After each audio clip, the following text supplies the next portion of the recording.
یہ حضرت انس ہے رضی اللہ تعالیٰ عنہ، جن کو ان کی والدہ حضرت ام سلیم رضی اللہ تعالیٰ عنہ، جو بڑی درجے کی صحابیہ تھیں، بڑے فضائل ہیں ان کے، حضرت ام سلیم رضی اللہ تعالیٰ عنہ کے، بڑی عجیب و غریب خاتون تھیں جن کی نظیریں دنیا میں ملنی مشکل ہے۔ یہ پہلے شوہر سے ان کے یہ حضرت انس پیدا ہوئے تھے، بعد میں انہوں نے دوسری شادی کر لی تھی ابو طلحہ رضی اللہ تعالیٰ عنہ سے،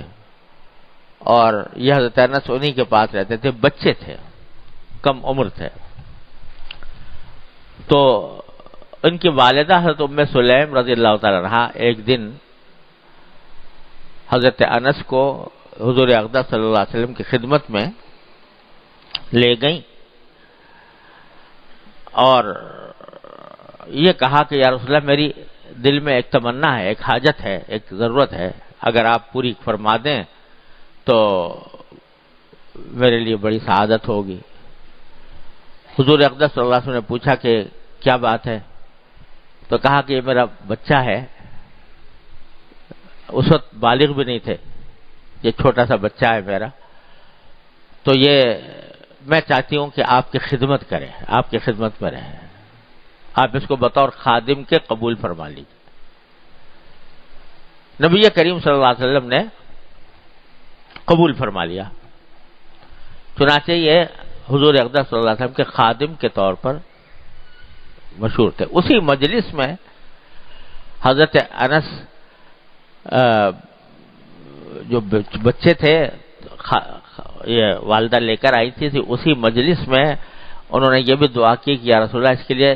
اس کے سر پر ہاتھ رکھ دیجئے اور اس کے لیے دعا فرمائیے۔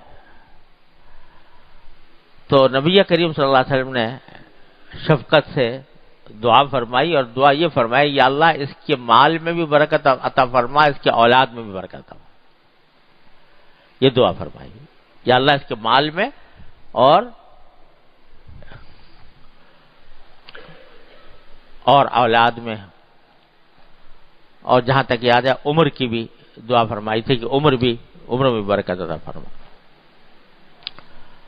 تو یہ صحابی حضرت انس رضی اللہ تعالیٰ عنہ ان صحابہ کرام میں سے ہیں کہ جن کی عمر 100 سال سے زیادہ ہوئی، اور 100 سال کے بعد بھی زندہ رہے۔ تو ایک موقع پر انہوں نے فرمایا کہ رسول کریم صلی اللہ علیہ وسلم نے میرے مال میں بھی برکت کی دعا کی تھی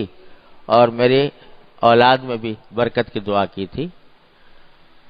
تو میں بتاتا ہوں کہ اس وقت سارے انصاری صحابہ میں سب سے زیادہ دولت مند میں ہوں، سب سے زیادہ مالدار میں ہوں،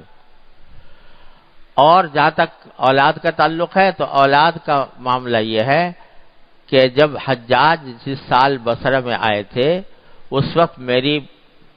بیٹی امینا نے یہ بتایا تھا مجھے کہ میری صلبی اولاد میں سے 120 بچے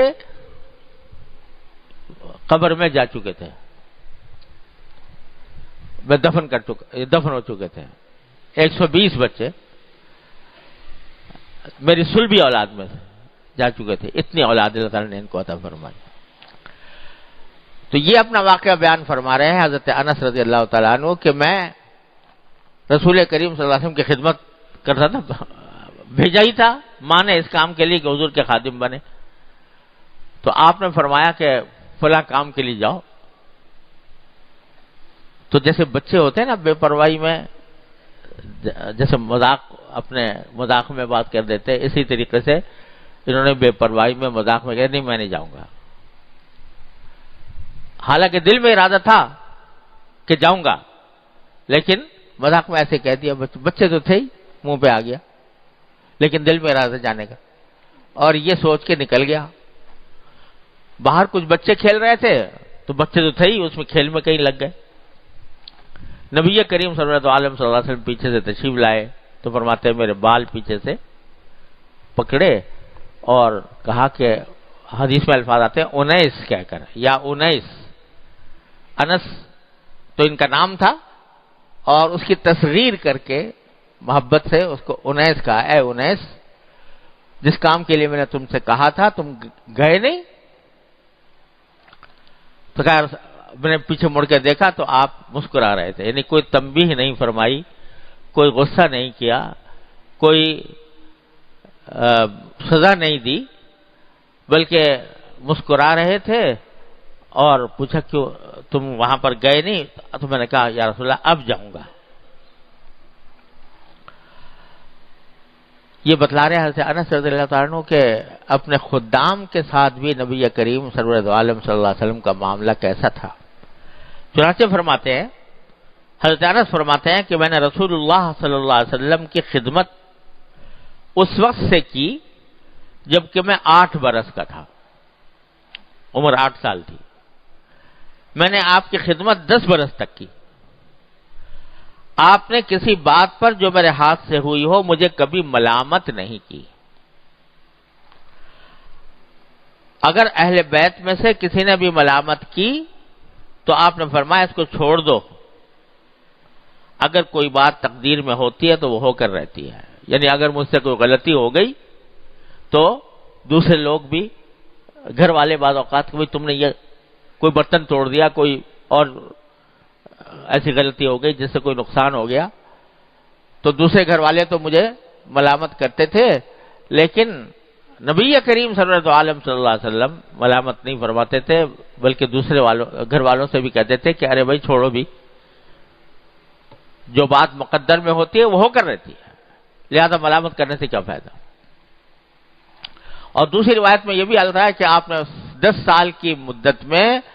کبھی آپ نے مجھ سے اف تک نہیں کہا، اف تک نہیں کہا، اور کسی کام پر یہ نہیں کہا کہ تم نے یہ کام کیوں کیا،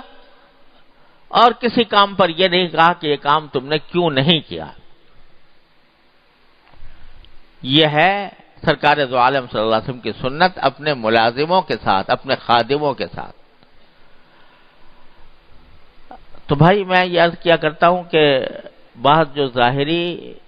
سنتیں ہیں وہ تو ہم نے الحمدللہ اللہ تعالیٰ نے توفیق دے دی ہے، اپنا لی ہیں، اور وہ بھی کچھ اس وجہ سے شاید اپنا لی ہے کہ اگر نہ اپنائیں تو ایسے معاشرے میں رہتے ہیں، ایسے مجمع میں رہتے ہیں کہ وہاں اس کے خلاف کرنا مشکل۔ لیکن جو نبی کریم سرور عالم صلی اللہ علیہ وسلم کے اخلاق اور آپ کی جو صفات اور تعامل دوسروں کے ساتھ کا جو طریقہ تھا، ان سنتوں کو ہم نے سنت ہی نہیں سمجھا ہوا اور اس کو چھوڑا ہوا ہے۔ یہ سرکار دو عالم صلی اللہ علیہ وسلم کے رحم دلی، یہ سرکار دو عالم صلی اللہ علیہ وسلم کی تواضع، یہ دوسروں کا خیال، یہ دوسروں کے ساتھ رحمت و شفقت کا برتاؤ، یہ ساری چیزیں وہ ہیں جو چھوڑے ہوئے ہیں، اور